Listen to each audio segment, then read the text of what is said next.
I am with my friend Benjamin today, and Benjamin, thanks for being with us. Good to be here.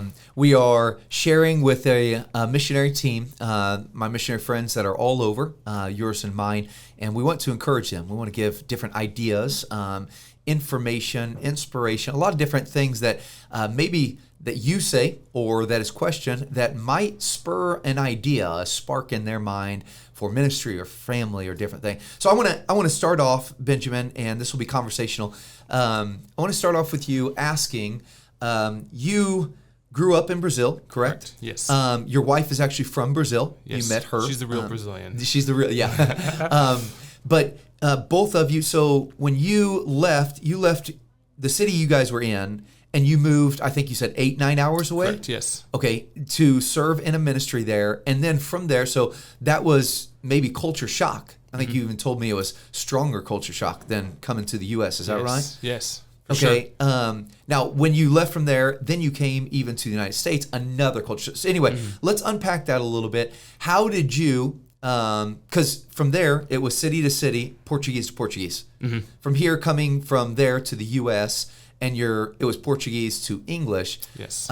You were able to do it, but you also, and your wife has a wonderful attitude, learned English great. I mean, now you've got 3 precious girls that, so how did you help your wife through that? How did you get through those culture adjustments? How did you help your wife through it? So let's begin right there. Let's go from city to city in Brazil and the culture shock that came in that. Yeah. So when we moved, we got married in a city there in Brazil, and then a year and a half later, I ended up taking the pastorate of a church up in Rio. So we moved from a state to another state, and the city or the state of Rio is very different than the rest of Brazil. Brazil has very distinct pockets all around, huge country, and kind of like here in the States, you have these different cultures every place you go.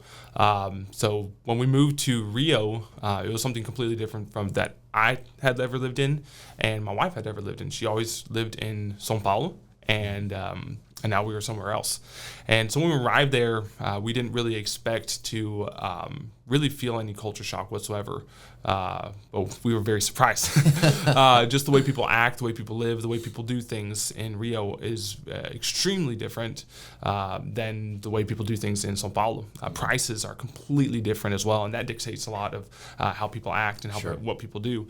So it was very much a transition period going from one city or one state to another, and then it was also all the ministry. I went from helping start a church plant. My wife and I were helping on a church plant to pastoring full time, and I was studying full time as well. I was in college doing full time Bible college online, and I was pastoring full time, and had all that ministry stuff dumped on me at one time, and I really wasn't prepared.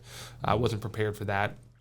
And so it was a lot of culture stuff, a lot of work things, and so it was the first month wasn't very good at all. It was pretty miserable, and so we made some decisions, and we decided, first of all, we're not going to quit. That was our first thing that we decided, my wife and I. Second thing that we decided was that we were going to take one day. That's good. One day a week was going to be our family day. We decided that right off the bat, and we had to. It was just so much on us, and so much on my wife. We had a 6-month-old child, and so we did that. Mondays were our beach days. We lived close to we lived about 15 minutes from the beach, and we said, phones off, going to the beach. We're going to spend a few hours there, and that's what we did pretty much every Monday, and just went off, got out of stuff, and spent time together, which is crucial to our marriage. Yeah. And because of all the pressures on the outside, everything would pressure your marriage as well. Right.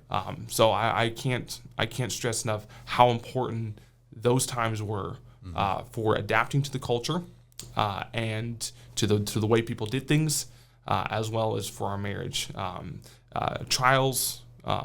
Culture shock, everything is going to either build you or destroy you. Sure. And so you're going to have to decide which one of those things it's going to be, and plan for that.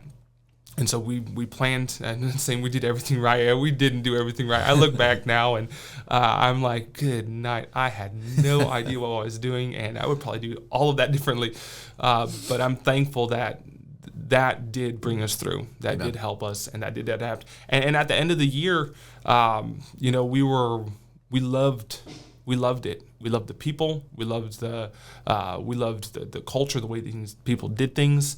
My wife even said I was speaking like them. And if you know any type of differences in languages, like kind of here in the South, everyone else like, oh, you got a Southern accent. I was picking up their accent. My wife's like, stop doing that. But you pick up those things. So it was a transition period. And Okay, so how did you, Benjamin, if I could ask, how did you go from being, culture shock, punch in the face, like this is so weird, everybody, pace of life, finances, people, personalities, everything's so new, and then you became almost like them in your speech and the way that things were done. Fill us in on that little area. Yeah, so I had to get a routine down. I had to get a routine schedule. It doesn't matter what was going to happen around me. Obviously, there would be things that you weren't expecting that you would have to adapt to. But as much as possible, I did the same things. I created that routine. I got what I need to do done, and then I started to be with the people as much as possible. I would go out visiting. I would go out to people's houses. Okay. I would sit down in their houses. I would listen to them talk, and I would start trying to understand, well, why do they do this and why do they do that? Right. Sure. When we moved to Rio, it was an extremely poor place, extremely dangerous place, and when you start putting all those things together, you're like, well, now I understand why the people do this. Now, that we had during our time there, we had 3 people robbed at gunpoint, probably not farther than 50 yards from our church. Wow. We lived right there next to the church, so from our house. And when you start putting all those things together, you're like, wow, now I know why people don't walk after dark very much. And people at our church, they walked to church. So it was like, that's why we do things earlier. So what did you do to not let fear paralyze you and get you to not go out and maybe tell other people, invite people? Yeah. So a few different things. One of the things we did was realize that we're in the center of God's will. Sure. So if you're where God wants you to be, it doesn't matter how many armed guards, robbers, thieves, or what it is, you're going to be okay. You're going to be okay. But things that we did do is we did limit our night leavings from wherever we're at, try to do things during the day like everyone else did. Right.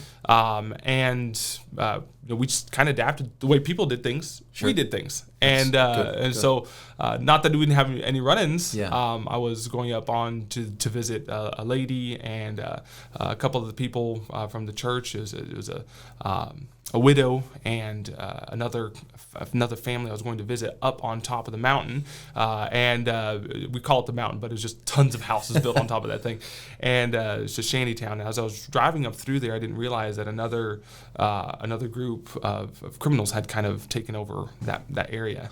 And as I was going up through there, I had a guy jump out in front of me waving a gun, and I was driving a truck, and I was like, oh, I'm not stopping. And I just put my head down and kept on going. And the truck wasn't mine. I couldn't lose it. And I just kept on going and drove past. And I thought, dear Lord, keep me safe and get me back to my family. So I drove back up, and on top, I knew that if I got on top, the people up there would protect me. Right. And they did. I went inside. They said, Pastor, how did you get up here? I said, I just kept driving. And so I got up on top, and I was okay. I got back down, and from then on, those guys kind of let me through. They were just like, well, I guess he's that crazy. You can just go through. But God kept me safe through that, and I wouldn't necessarily recommend that for everyone, but God kept us safe through that. And after I came back down, I told my wife, I said, hey, things are kind of dangerous right now. There's just kind of a feud going on. And she said, well, we need to, take some extra measures of protection, and you do that. You keep your wife safe. You keep her, and then you also you need to be constantly in prayer. And God will keep you safe, and God will keep you through those things. So I think it's interesting, Benjamin, that you said you made some decisions beforehand, and those decisions dictated your actions. Like even in marriage, we decide we're not going to say divorce. Divorce is not an option, or we're not going to, whatever that you decide there, how you're going to discipline the kids, how you're going to make. So you make those decisions. They dictate that we've got to work this out. You made that decision of we're not leaving, or we're following God, or until God shows. I think that's great. Okay, so that's culture shock phase number 1. Yeah. Phase number 2 was now you uproot and you come to the United States, bring your wife. Now, did your wife grow up speaking English, or? No.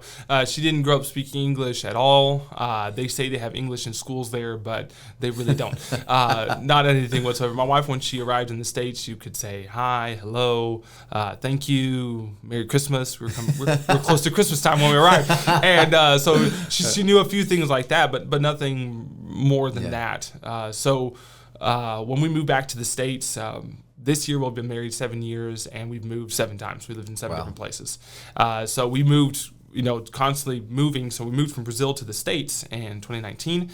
And when we got here, I could speak the language. Obviously, culture was different. I'm very Brazilian in the way I do things, and that's just where I grew up.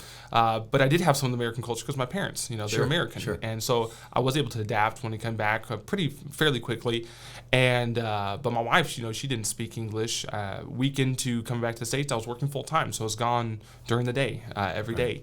And my wife was by herself with a 1-year-old child, and she had to decide: am I going to hide out in the house and not learn anything and just be in my comfort zone, or am I going to push myself?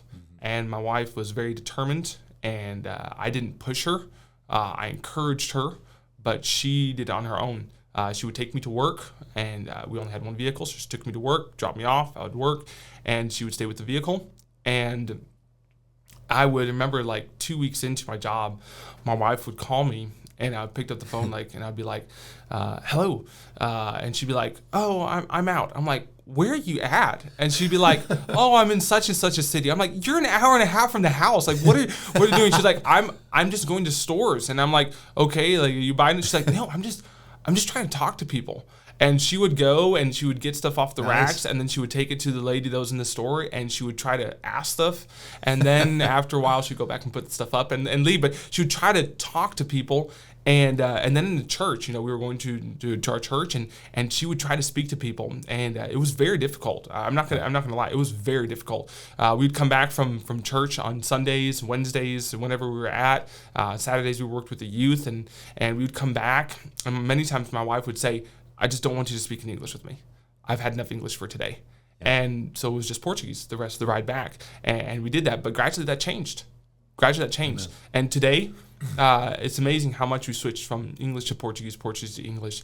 It's just very natural for us to do. Yeah. And you can do it. My wife never went to language school. She just learned by being with people. Yeah. And she does an amazing job. That's wonderful. Now, I see there's kind of 2 sides, as you said, of that. One, your wife's determination or adventurous spirit, like, I'm going to go out and I'm going to do this. And then there was the other side that you're going to encourage her and help her down the road. So we've only got a couple minutes before we close out this segment. Maybe you can, you're getting ready to make another phase number 3 in culture Yes. to getting ready to go to Albania. Brand new language for both of you. That's and another culture. But you've seen God do it a couple different times already. How can you say maybe some words of encouragement or of challenge to all of our missionary friends that are out there? And by the way, culture is not just a one-time, well, I got over it. It could be, I've been here for 7 years and Lord have mercy, now it's driving me nuts, And so what are some words of encouragement when you get, that culture nails you in the face? Maybe some last words that you can give to encourage our friends, 1, to keep going, or 2, to help your spouse through it, whatever you think. Yeah.